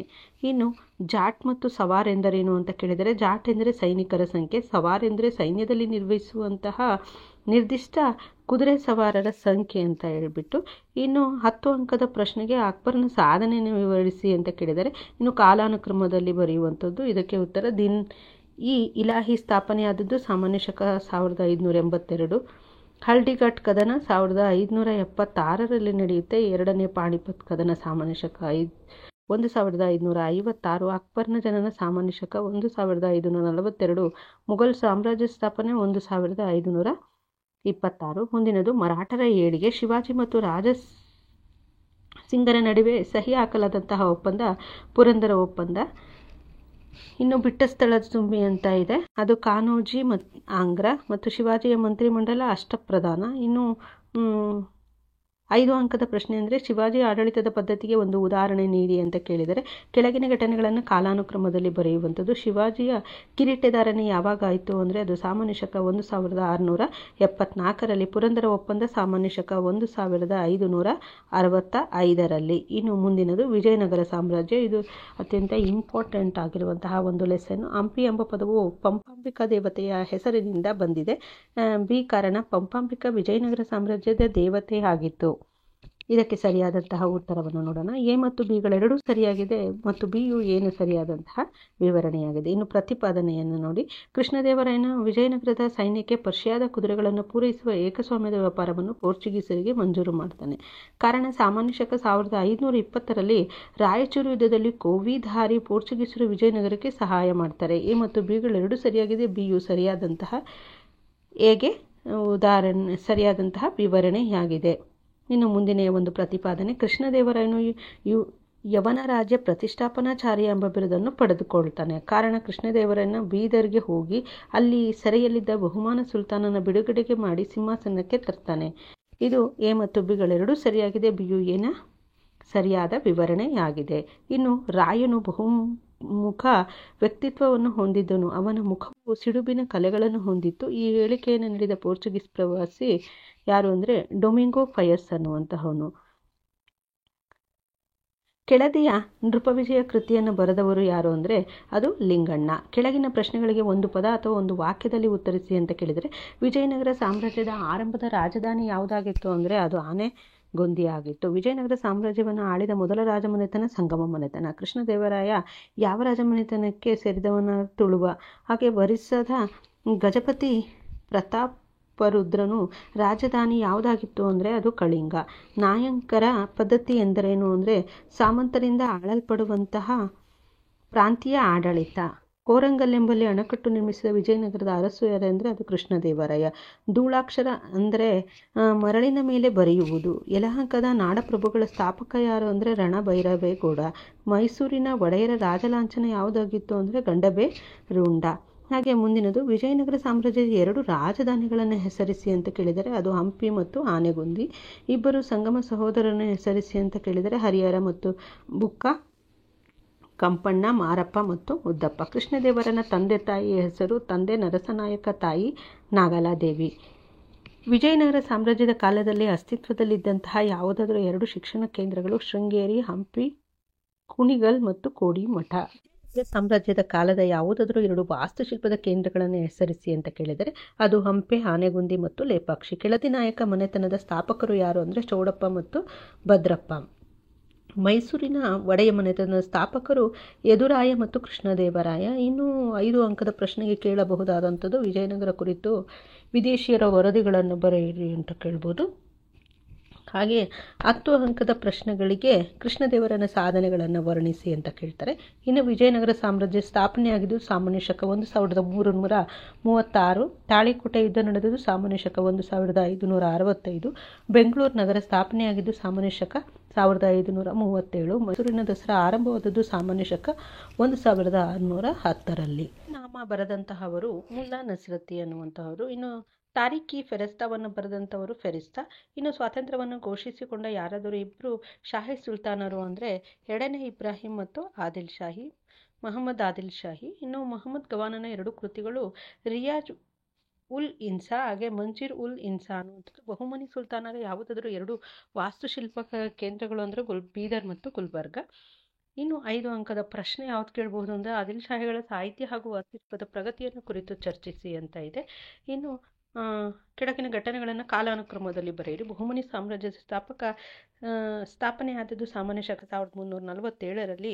ಬೀದರ್ನಲ್ಲಿ ಮೊಹಮ್ಮದ್ ಗವಾನ ಮದ್ರಸಾವನ್ನು ನಿರ್ಮಿಸಿದ್ದು ಸಾಮಾನ್ಯ ಶಕ 1472. ಬಿಜಾಪುರದ ಆದಿಲ್ ಶಾಹಿ ವಂಶದ ಸ್ಥಾಪನೆ ಆದಂಥದ್ದು ಸಾಮಾನ್ಯ ಶಕ 1489ರಲ್ಲಿ. ಇನ್ನು ಭಕ್ತಿ ಚಳುವಳಿ ಷಣ್ಮುಖ ಸ್ಥಾಪನಾಚಾರ್ಯ ಅಂತ ಯಾರಿಗೆ ಕರೆಯಲಾಗುತ್ತೆ ಅಂತ ಅಂದರೆ ಶಂಕರಾಚಾರ್ಯರಿಗೆ.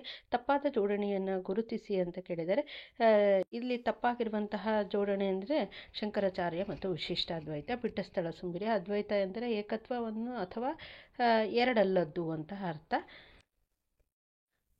ಶಂಕರಾಚಾರ್ಯರ ಗುರು ಯಾರು ಅಂದರೆ ಗೋವಿಂದ ಭಾಗವತ್ಪಾದರು. ರಾಮಾನುಜಾಚಾರ್ಯರ ಅನುಯಾಯಿಗಳು ವೈಷ್ಣವರು. ಇನ್ನು ಬಸವೇಶ್ವರರ ಅಂಕಿತ ನಾಮ ಕೂಡಲ ಸಂಗಮದೇವ. ಗುರುನಾನಕ್ ರವರ ಅನುಯಾಯಿ ಸಿಖ್ಖರು. ಕಬೀರನ ಭಕ್ತಿಗೀತೆಗಳನ್ನು ಡ್ಯಾಶ್ ಎಂದು ಕರೆಯಲಾಗುತ್ತೆ ಅಂದರೆ ದೋಹಾ ಅಂತ ಹೇಳ್ಬಿಟ್ಟು ಕರೆಯಲಾಗುತ್ತೆ. ಇನ್ನು ಗುರುನಾನಕ್ ರವರಿಗೆ ಡ್ಯಾಶ್ನಲ್ಲಿ ಜ್ಞಾನೋದಯ ಆಗುತ್ತೆ ಅಂದರೆ ಅದು ಸುಲ್ತಾನಪುರ. ಗುರು ಗ್ರಂಥ್ ಸಾಹೇಬನ್ನು ಡ್ಯಾಶ್ ಲಿಪಿಯಲ್ಲಿ ಬರೆಯಲಾಗಿದೆ ಅಂದರೆ ಗುರುಮುಖಿ. ಮೀರಾಬಾಯಿಯ ಭಕ್ತಿಗೀತೆಗಳು ಮೀರಾ ಭಜನ. ಇನ್ನು ಅಹಂ ಬ್ರಹ್ಮಾಸ್ಮಿ ಎಂದವರು ಶಂಕರಾಚಾರ್ಯರು. ಅದ್ವೈತ ಸಿದ್ಧಾಂತದ ಪ್ರತಿಪಾದಕರು ಯಾರು ಅಂದರೆ ಶಂಕರಾಚಾರ್ಯರು.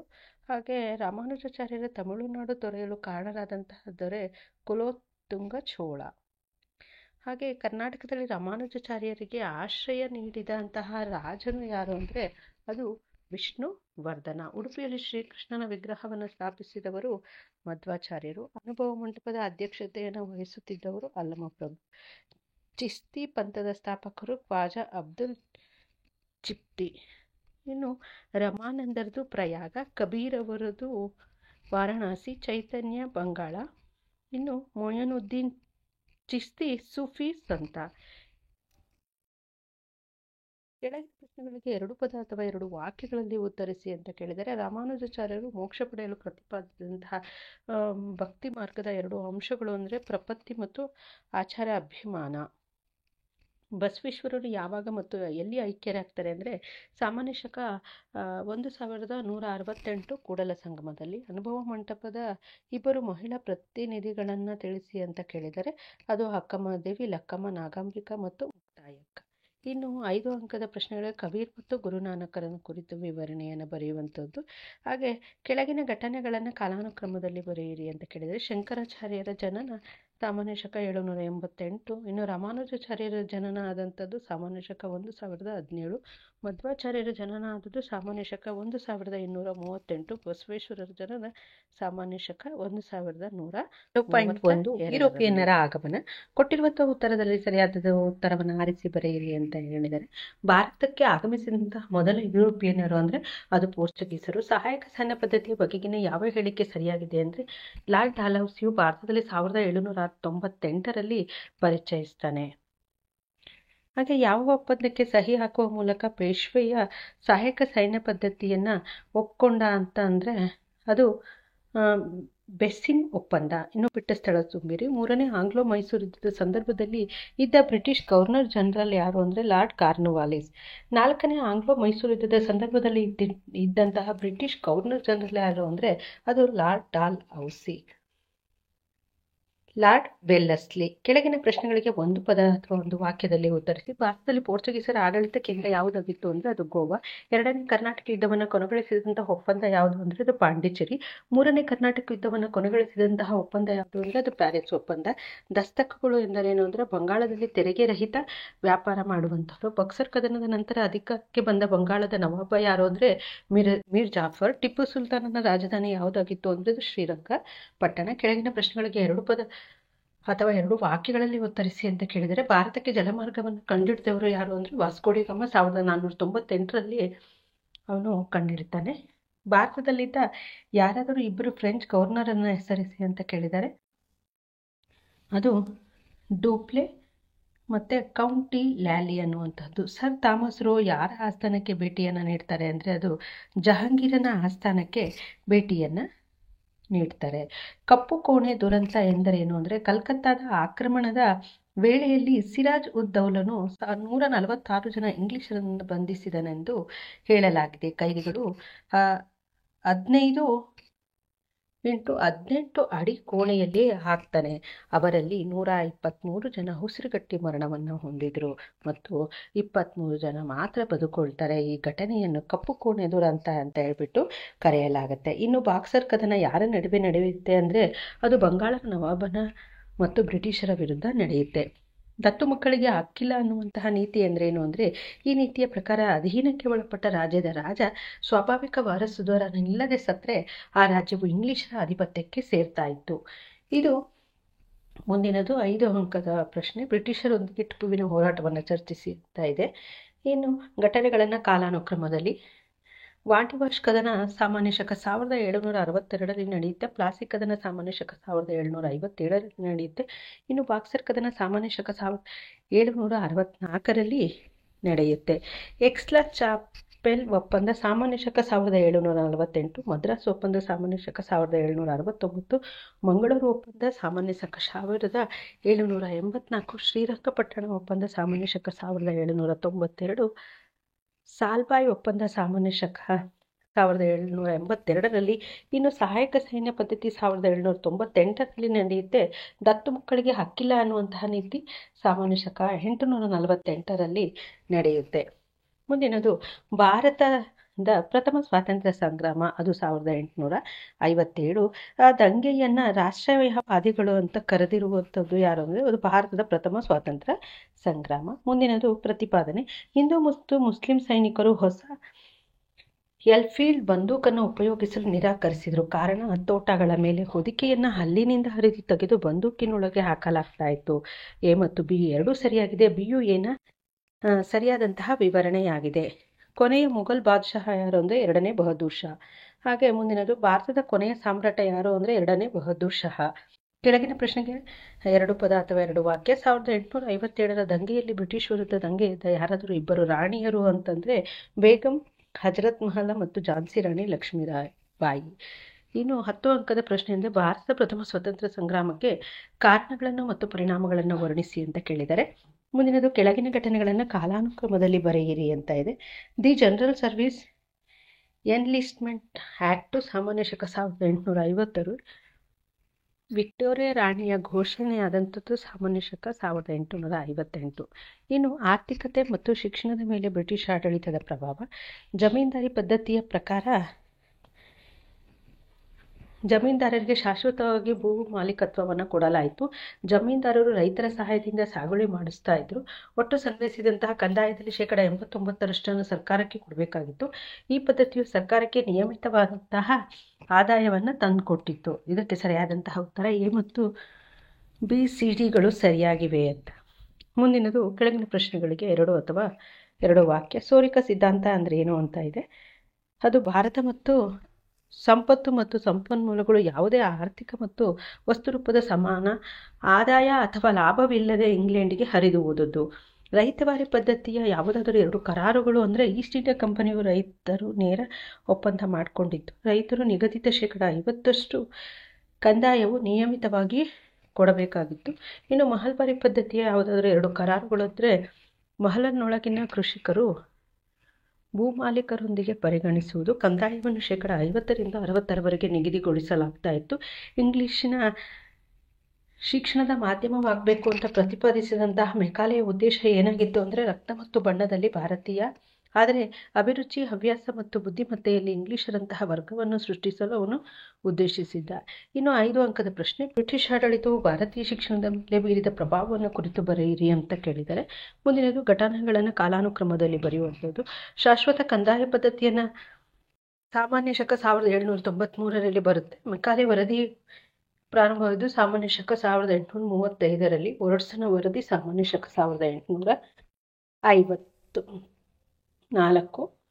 ಮುಂದಿನದು ಸಾಮಾಜಿಕ ಮತ್ತು ಧಾರ್ಮಿಕ ಸುಧಾರಣೆ ಚಳುವಳಿ. ಇದು ಎ ಪ್ರತಿಪಾದನೆ. ರಾಜಾರಾಮ್ ಮೋಹನ್ ರಾಯರವನ್ನು ಭಾರತದ ಪುನರುಜ್ಜೀವನದ ಪಿತಾಮಹ ಅಂತ ಕರೆಯಲಾಗಿದೆ. ಕಾರಣ ಇವರ ಪ್ರಮುಖ ಧ್ಯೇಯ ಸಮಾಜ ಮತ್ತು ಧರ್ಮದ ಸುಧಾರಿಸುವುದೇ ಆಗಿದ್ದು. ಎ ಮತ್ತು ಬಿಗಳೆರಡೂ ಸರಿಯಾಗಿದೆ ಅನ್ನುವಂಥದ್ದು ಸರಿಯಾಗಿರುವಂಥದ್ದು. ಇನ್ನು ಸ್ವಾಮಿ ದಯಾನಂದ ಸರಸ್ವತಿಯವರು ಶುದ್ಧಿ ಚಳುವಳಿಯನ್ನು ಪ್ರಾರಂಭಿಸಿದರು ಅಂತ. ಕಾರಣ ಇಸ್ಲಾಂ ಮತ್ತು ಕ್ರೈಸ್ತ ಧರ್ಮಕ್ಕೆ ಮತಾಂತರ ಹೊಂದಿದವರನ್ನು ಪುನಃ ಹಿಂದೂ ಧರ್ಮಕ್ಕೆ ತೆಕ್ಕೆಗೆ ವಾಪಸ್ ತರುವಂಥದ್ದೇ ಆಗಿತ್ತು. ಎ ಮತ್ತು ಬಿಗಳೆರಡೂ ಸರಿಯಾಗಿದೆ. ಇನ್ನು ಮುಂದಿನದು, ಸ್ವಾಮಿ ವಿವೇಕಾನಂದರನ್ನು ರಾಷ್ಟ್ರಪ್ರೇಮಿ ಸಂತ ಅಂತ ಕರೀತಾರೆ. ಕಾರಣ ಇವರ ಭಾಷಣಗಳು ಮತ್ತು ಬರವಣಿಗೆಗಳು ರಾಷ್ಟ್ರೀಯತೆ ಮತ್ತು ಹೆಮ್ಮೆಯಿಂದ ಕೂಡಿವೆ ಅನ್ನುವಂಥದ್ದು. ಇದು ಸರಿ. ಎ ಮತ್ತು ಬಿಗಳೆರಡೂ ಕೂಡ ಸರಿಯಾಗಿದೆ. ರಾಜಾರಾಮ್ ಮೋಹನ್ ರಾಯರವರು ಜನಿಸಿದ ಸ್ಥಳ ರಾಧಾನಗರ. ಸ್ವಾಮಿ ವಿವೇಕಾನಂದರ ಮೂಲ ಹೆಸರು ನರೇಂದ್ರ ದತ್ತ. ವೇದಾಂತ ಸಮಾಜವನ್ನು ಸ್ಥಾಪಿಸಿದವರು ಯಾರು ಅಂದರೆ ದಯಾನಂದ ಸರಸ್ವತಿ. ಸ್ವಾಮಿ ಆತ್ಮಾನಂದ ಅನಿಬಿಸೆಂಟ್ ಅಂತ ಇದೆ. ಸ್ವಾಮಿ ವಿವೇಕಾನಂದರು ಸರಿಯಾದಂತಹ ಉತ್ತರ. ಭಾರತದಲ್ಲಿ ಥಿಯೋಸಾಫಿಕಲ್ ಸೊಸೈಟಿ ಸ್ಥಾಪಿಸಿದಂಥವರು ಅನಿಬಿಸೆಂಟು. ಇನ್ನು 5 ಅಂಕದ ಪ್ರಶ್ನೆ, ಸಾಮಾಜಿಕ ಧಾರ್ಮಿಕ ಚಳವಳಿಯಲ್ಲಿ ದಯಾನಂದ ಸರಸ್ವತಿಯವರ ಪಾತ್ರವನ್ನು ಕುರಿತು ಬರೆಯಿರಿ ಅನ್ನುವಂಥದ್ದು. ಘಟನೆಗಳು, ಬ್ರಹ್ಮ ಸಮಾಜದ ಸ್ಥಾಪನೆ ಆದಂಥದ್ದು ಸಾಮಾನ್ಯ ಶಕ 1828. ಸತಿ ಪದ್ಧತಿ ನಿಷೇಧ ಶಾಸನ ಪ್ರಾರಂಭವಾಗಿದ್ದು ಸಾಮಾನ್ಯ ಶಕ 1829. ಆರ್ಯ ಸಮಾಜದ ಸ್ಥಾಪನೆಯಾದದ್ದು ಸಾಮಾನ್ಯ ಶಕ 1875. ರಾಮಕೃಷ್ಣ ಮಿಷನ್ ಸ್ಥಾಪನೆಯಾಗಿದ್ದು ಸಾಮಾನ್ಯ ಶಕ 1897. ಚಿಕಾಗೋ ವಿಶ್ವ ಧಾರ್ಮಿಕ ಸಮ್ಮೇಳನ ಸಾಮಾನ್ಯ ಶಕ 1893. ಥಿಯೋಸಾಫಿಕಲ್ ಸೊಸೈಟಿ ಸ್ಥಾಪನೆಯಾಗಿದ್ದು ಸಾಮಾನ್ಯ ಶಕ 1875. ಇನ್ನು ಮುಂದಿನದು, ಮೈಸೂರು ಒಂದು ಮಾದರಿ ರಾಜ್ಯ. ಮೈಸೂರಿನಿಂದ ಬೆಂಗಳೂರಿಗೆ ರಾಜಧಾನಿಯನ್ನು ವರ್ಗಾಯಿಸಿದಂತಹವರು ಮಾರ್ಕ್ ಕಬ್ಬನ್ನು. ಮೈಸೂರು ವಿಶ್ವವಿದ್ಯಾಲಯ ಸ್ಥಾಪನೆಯಾದಂತಹ ವರ್ಷ ಸಾಮಾನ್ಯ ಶಕ 1916. ಹಾಗೆ ವಿಶ್ವೇಶ್ವರಯ್ಯನವರು ಸ್ಥಾಪಿಸಿದಂತಹ bank state bank of Mysore. ಮುಂದಿನದು 5 ಅಂಕದ ಪ್ರಶ್ನೆ, ಮೈಸೂರನ್ನು ಮಾದರಿ ರಾಜ್ಯವನ್ನಾಗಿ ಮಾಡುವಲ್ಲಿ ಮಿರ್ಜಾ ಇಸ್ಮಾಯಿಲರ ಪಾತ್ರವನ್ನು ಚಿತ್ರಿಸಿ. ಹಾಗೆ 10 ಅಂಕದ ಪ್ರಶ್ನೆ, ಸರ್ ಎಂ ವಿಶ್ವೇಶ್ವರಯ್ಯನವರ ಆಧುನಿಕ ಮೈಸೂರಿನ ನಿರ್ಮಾತೃ ಎಂದು ಕರೆಯಲಾಗಿದೆ, ವಿವರಿಸಿ ಅಂತ. ಇದು ವೆರಿ ಇಂಪಾರ್ಟೆಂಟ್ ಆಗಿರುವಂತಹ ಪ್ರಶ್ನೆ. ಇದು ಬಹಳಷ್ಟು ಬಾರಿ ಪ್ರಶ್ನೆ ರಿಪೀಟ್ ಆಗಿದೆ. ಮೈಸೂರು ಪುನರ್ದಾನ ಸಾಮಾನ್ಯ ಶಕ 1881. ಕನ್ನಡ ಸಾಹಿತ್ಯ ಪರಿಷತ್ ಸ್ಥಾಪನೆ ಸಾಮಾನ್ಯ ಶಕ 1915. ಇನ್ನು ಭಾರತದ ರಾಷ್ಟ್ರೀಯ ಚಳುವಳಿ. ಎ ಪ್ರತಿಪಾದನೆ, ಬ್ರಿಟಿಷರು ಭಾರತೀಯರನ್ನು ನಾಯಿ ಮತ್ತು ಹಂದಿ ಎಂದು ಹೀಯಾಳಿಸುತ್ತಾ ತಾರತಮ್ಯ ಕೀಳರಿಮೆಯಿಂದ ನೋಡ್ತಾ ಇದ್ರು. ಕಾರಣ ಬ್ರಿಟಿಷರು ತಮ್ಮನ್ನು ಭಾರತೀಯರಿಗಿಂತ ಜನಾಂಗೀಯವಾಗಿ ಶ್ರೇಷ್ಠರಂತ ಭಾವಿಸಿದ್ರು. ಇಲ್ಲಿ ಎ ಮತ್ತು ಬಿಗಳೆರಡೂ ಸರಿಯಾಗಿದೆ. ಪ್ರತಿಪಾದನೆಯನ್ನು ನೋಡಿ. ಎ ಓ ಹೂಮರ್ ರವರು ಸಾಮಾನ್ಯ ಶಕ 1885ರಲ್ಲಿ ಭಾರತೀಯ ರಾಷ್ಟ್ರೀಯ ಕಾಂಗ್ರೆಸ್ ಅನ್ನು ಸ್ಥಾಪಿಸ್ತಾರೆ. ಕಾರಣ ಇದರ ಉದ್ದೇಶ ರಾಷ್ಟ್ರೀಯ ಏಕತೆಯನ್ನು ಕ್ರೋಢೀಕರಿಸಿ ಪ್ರೋತ್ಸಾಹಿಸುವುದು. ಎ ಮತ್ತು ಬಿಗಳೆರಡು ಸರಿಯಾಗಿದೆ. ಇನ್ನು ಎ ಪ್ರತಿಪಾದನೆಯನ್ನು ನೋಡೋಣ. 1885ರಿಂದ 1905ರವರೆಗಿನ ಅವಧಿಯನ್ನು ಮಂದಗಾಮಿಗಳ ಯುಗ ಅಂತ ಹೇಳ್ಬಿಟ್ಟು ಕರೆಯಲಾಗುತ್ತೆ. ಕಾರಣ ಈ ನಾಯಕರ ಎಲ್ಲ ಚಟುವಟಿಕೆಗಳು ಮಂದ ವಿಧಾನಗಳೇ ಆಗಿದ್ದವು. ಆದ್ದರಿಂದ ಇವರನ್ನು ಮಂದಗಾಮಿಗಳು ಅಂತ ಹೇಳ್ಬಿಟ್ಟು ಕರೆಯಲಾಗುತ್ತೆ. ಎ ಮತ್ತು ಬಿಗಳೆರಡು ಸರಿಯಾಗಿದೆ. ಸಾಮಾನ್ಯ ಶಕ 1905ರಿಂದ 1920ರವರೆಗಿನ ಕಾಲವನ್ನು ತೀವ್ರಗಾಮಿ ಯುಗ ಅಂತ ಹೇಳ್ಬಿಟ್ಟು ಕರೆಯಲಾಗುತ್ತೆ. ಇನ್ನು ಬಿ ಕಾರಣ ಮಂದಗಾಮಿಗಳಿಗೆ ಹೋಲಿಸಿದ್ದಲ್ಲಿ ಇವರ ವಿಧಾನಗಳು ಕ್ರಾಂತಿಕಾರಿ ಮತ್ತು ಮೂಲಭೂತ ಮಾನಭಾವಗಳಾಗಿವೆ ಅನ್ನುವಂಥದ್ದು. ಇದು ಎ ಮತ್ತು ಬಿಗಳೆರಡೂ ಸರಿ ಮತ್ತು ಬಿಯು ಎನ ಸರಿಯಾದಂತಹ ವಿವರಣೆಯಾಗಿದೆ. ಮುಂದೆ ಎ ಪ್ರತಿಪಾದನೆ, ಬ್ರಿಟಿಷರು ಒಡೆದು ಆಳುವ ನೀತಿಯನ್ನು ಅನುಸರಿಸಿ 1905ರಲ್ಲಿ ಬಂಗಾಳವನ್ನು ವಿಭಜಿಸುತ್ತಾರೆ. ಕಾರಣ ಹಿಂದೂ ಮತ್ತು ಮುಸ್ಲಿಮರ ನಡುವೆ ಬಿರುಕು ಮೂಡಿಸುವುದೇ ಇವರ ಉದ್ದೇಶವಾಗಿತ್ತು. ಎ ಮತ್ತು ಬಿಗಳೆರಡು ಸರಿ ಮತ್ತು ಬಿಯು ಎಗೆ ಸರಿಯಾದಂತಹ ವಿವರಣೆಯಾಗಿದೆ. ಗಾಂಧೀಜಿಯವರ ಅಸಹಕಾರ ಚಳವಳಿಯನ್ನು ವಾಪಸ್ ಪಡೆಯಲು ಕಾರಣವಾದಂತಹ ಘಟನೆ ಯಾವುದು ಅಂದರೆ ಅದು ಚೌರಿ. ಸ್ವರಾಜ್ಯ ನನ್ನ ಜನ್ಮಸಿದ್ಧ ಹಕ್ಕು ಅಂತ ಹೇಳ್ಬಿಟ್ಟು ನಾನು ಇದನ್ನು ಪಡೆದೇ ತೀರುತ್ತೇನೆ ಅಂತ ಇವರ ಘೋಷಣೆ ಅಂದರೆ ಅದು ಬಾಲಗಂಗಾಧರ ತಿಲಕ್ ಅವರದು. ಇನ್ನು ಬಿಟ್ಟ ಸ್ಥಳಗಳನ್ನು ಕೊಟ್ಟಿರುವಂತಹ ಸೂಕ್ತ ಉತ್ತರಗಳಿಂದ ಬರೆಯಿರಿ ಅಂತ ಕೇಳಿದರೆ, ಗಾಂಧೀಜಿಯವರ ಡ್ಯಾಶ್ ಸತ್ಯಾಗ್ರಹವು ಬ್ರಿಟಿಷರನ್ನು ತೀನ್ ಖಾತಿಯ ಪದ್ಧತಿಯನ್ನು ವಾಪಸ್ ಪಡೆಯುವಂತೆ ಮಾಡ್ತದೆ ಅಂದರೆ ಅದನ್ನು ಚಂಪಾರಣ. ಸೈಮನ್ ಕಮಿಷನ್ ಭೇಟಿ ನೀಡಿದಾಗ ಡ್ಯಾಶ್ ಎಂಬುದು ಜನರ ಪ್ರಸಿದ್ಧ ಘೋಷಣೆಯಾಗಿತ್ತು ಅಂದರೆ ಸೈಮನ್ ಹಿಂದಿರುಗಿ. ಕರ್ನಾಟಕ ಗಾಂಧಿ ಅಂತ ಪ್ರಸಿದ್ಧರಾದರು ಯಾರು ಅಂದರೆ ಹರ್ಡೇಕರ್ ಮಂಜಪ್ಪ. ಶಿವಪುರ ಧ್ವಜ ಸತ್ಯಾಗ್ರಹದ ಅಧ್ಯಕ್ಷತೆಯನ್ನು ವಹಿಸಿದವರು ಟಿ ಸಿದ್ದಲಿಂಗಯ್ಯ. ಮೈಸೂರು ರಾಜ್ಯದ ಪ್ರಥಮ ಮುಖ್ಯಮಂತ್ರಿ ಆಗಿದ್ದಂತಹವರು ಯಾರು ಅಂದರೆ ಕೆ.ಸಿ. ರೆಡ್ಡಿಯವರು. ಹಾಗೆ ಮುಂದಿನದು, ಯಾವ ಘಟನೆ ಕರ್ನಾಟಕದ ಜಲಿಯನ್ ವಾಲಾಬಾಗ್ ಎಂದು ಪ್ರಸಿದ್ಧವಾಯಿತು ಅಂದರೆ ವಿದುರಾಶ್ವತ್ಥ ಅನ್ನುವಂಥದ್ದು. ಇನ್ನು 5 ಅಂಕದ ಪ್ರಶ್ನೆ, ಭಾರತದ ರಾಷ್ಟ್ರೀಯ ಚಳವಳಿಯಲ್ಲಿ ಕರ್ನಾಟಕದ ಪಾತ್ರವನ್ನು ವಿವರಿಸಿ. ಮುಂದಿನದು 10 ಅಂಕದ ಪ್ರಶ್ನೆ, ಭಾರತೀಯ ರಾಷ್ಟ್ರೀಯ ಚಳವಳಿಯಲ್ಲಿ ಗಾಂಧೀಜಿಯ ಪಾತ್ರವನ್ನು ವಿವರಿಸಿ ಅಂತ ಕೇಳಿದ್ದಾರೆ. ಮುಂದಿನದು, ಕೆಳಗಿನ ಘಟನೆಗಳನ್ನು ಕಾಲಾನುಕ್ರಮದಲ್ಲಿ ಉತ್ತರಿಸಿ. ಭಾರತೀಯ ರಾಷ್ಟ್ರೀಯ ಕಾಂಗ್ರೆಸ್ ಸ್ಥಾಪನೆ ಆದಂಥದ್ದು ಸಾಮಾನ್ಯ ಶಕ 1985ರಲ್ಲಿ. ಇನ್ನು ಬಂಗಾಳದ ವಿಭಜನೆ ಸಾಮಾನ್ಯ ಶಕ 1905ರಲ್ಲಿ. ಬಂಗಾಳದ ವಿಭಜನೆಯ ರದ್ದತಿ ಸಾಮಾನ್ಯ ಶಕ 1911. ಜಲಿಯನ್ ವಾಲಾಬಾಗ್ ಹತ್ಯಾಕಾಂಡ ಆದಂಥದ್ದು ಸಾಮಾನ್ಯ ಶಕ 1919. ಕರ್ನಾಟಕ ಪ್ರದೇಶ ಕಾಂಗ್ರೆಸ್ ಸಮಿತಿಯ ಸ್ಥಾಪನೆ ಸಾಮಾನ್ಯ ಶಕ 1920. ಚೌರಿ ಚೌರಿ ಘಟನೆ ಸಾಮಾನ್ಯ ಶಕ 1922. ಹಿಂದೂಸ್ತಾನಿ ಸೇವಾದಳದ ಸ್ಥಾಪನೆ ಸಾಮಾನ್ಯ ಶಕ 1924. ಬೆಳಗಾವಿ ಕಾಂಗ್ರೆಸ್ ಅಧಿವೇಶನ ಸಾಮಾನ್ಯ ಶಕ 1924. ಬೆಳಗಾವಿ ಕಾಂಗ್ರೆಸ್ ಅಧಿವೇಶನ ಸಾಮಾನ್ಯ ಶಕ 1924. ಸೈಮನ್ ಆಯೋಗ ಸಾಮಾನ್ಯ ಶಕ 1927. ಲೋಹರ್ ಕಾಂಗ್ರೆಸ್ ಅಧಿವೇಶನ ಸಾಮಾನ್ಯ ಶಕ 1929. ದಂಡಿ ಸತ್ಯಾಗ್ರಹ ಸಾಮಾನ್ಯ ಶಕ 1930. ಹಾಗೆ ಪೂನಾ ಒಪ್ಪಂದ ಸಾಮಾನ್ಯ ಶಕ 1932. ಕ್ರಿಪ್ಸ್ ಮಿಷನ್ ಸಾಮಾನ್ಯ ಶಕ 1942. ಭಾರತಕ್ಕೆ ಕ್ಯಾಬಿನೆಟ್ ಆಯೋಗ ಸಾಮಾನ್ಯ ಶಕ 1946. ಶಿವಪುರ ಧ್ವಜ ಸತ್ಯಾಗ್ರಹ ಸಾಮಾನ್ಯ ಶಕ 1938. ವಿದುರಾಶ್ವತ್ಥ ಘಟನೆ ಸಾಮಾನ್ಯ ಶಕ 1938. ಈಸೂರು ದುರಂತ ಸಾಮಾನ್ಯ ಶಕ 1942. ನೇರ ಕಾರ್ಯಾಚರಣೆಯ ದಿನ ಸಾಮಾನ್ಯ ಶಕ 1946. ಇನ್ನು ಕರ್ನಾಟಕ ಏಕೀಕರಣ, ಆಂಧ್ರ ಪ್ರದೇಶದ ಏಕೀಕರಣಕ್ಕೆ ಹೋರಾಟ ಮಾಡಿದಂತಹ ನಾಯಕರು ಪೊಟ್ಟಿ ಶ್ರೀರಾಮುಲು. ಕೆಳಗಿನ ಯಾವ ಪ್ರಾಂತ್ಯ ಭಾರತೀಯ ಒಕ್ಕೂಟಕ್ಕೆ ಸೇರಲು ನಿರಾಕರಿಸಿದ್ವು ಅಂದರೆ ಅದು ಹೈದರಾಬಾದು, ಕಾಶ್ಮೀರ್ ಮತ್ತು ಜುನಾಗಢ್. ಕೆಳಗಿನ ಪ್ರಶ್ನೆಗೆ ಒಂದು ಪದದಲ್ಲಿ ಉತ್ತರ. ಉದಯವಾಗಲಿ ನಮ್ಮ ಚೆಲುವನ ಕಲ್ಲನಾಡು ಅನ್ನುವಂಥ ಗೀತೆಯನ್ನು ರಚಿಸಿದಂತಹವರು ಉಯಿಲುಗಳು ನಾರಾಯಣರಾಯರು. ಇನ್ನು 5 ಅಂಕದ ಪ್ರಶ್ನೆ, ಕರ್ನಾಟಕ ಏಕೀಕರಣ ಚಳವಳಿಯನ್ನು ಸಂಕ್ಷಿಪ್ತವಾಗಿ ಚರ್ಚಿಸಿ ಅಂತ ಇದೆ. ಹಾಗೆ ಮುಂದಿನದು, ಘಟನೆಗಳನ್ನು ಕಾಲಾನುಕ್ರಮದಲ್ಲಿ ಬರೆಯೋದು. ದಾರ್ ಸಮಿತಿ ಸಾಮಾನ್ಯ ಶಕ 1948. JVP ಸಮಿತಿ ಸಾಮಾನ್ಯ ಶಕ 1949. ಫಜಲ್ ಅಲಿ ಸಮಿತಿ ಸಾಮಾನ್ಯ ಶಕ 1953. ಮೈಸೂರು ಏಕೀಕರಣ ಸಾಮಾನ್ಯ ಶಕ 1956. ಮೈಸೂರಿಗೆ ಕರ್ನಾಟಕ ಅಂತ ಹೇಳ್ಬಿಟ್ಟು ನಾಮಕರಣ ಆದದ್ದು ಸಾಮಾನ್ಯ ಶಕ 1973. ಇಷ್ಟು ನಿಮ್ಮ 2005ರ ಒಂದು ಪ್ರಶ್ನೆ ಕೊಟ್ಟಿಗೆ ಆಗಿತ್ತು. ಇದು PU ಮಂಡಳಿಯವರೇ ಹೊರಡಿಸಿರುವಂಥದ್ದು. ಸೊ ಇದಕ್ಕೆ ಹೆಚ್ಚಿನ ಪ್ರಿಫರೆನ್ಸನ್ನು ಕೊಟ್ಟು ನೀವು ಅಭ್ಯಾಸ ಮಾಡಿದರೆ ಸುಲಭವಾಗಿ 70ಕ್ಕಿಂತಲೂ ಕೂಡ ಹೆಚ್ಚು ಅಂಕವನ್ನು ಪಡಿತೀರಾ ಅನ್ನುವಂಥದ್ದು ನನ್ನ ಅನಿಸಿಕೆ. All the best for exam.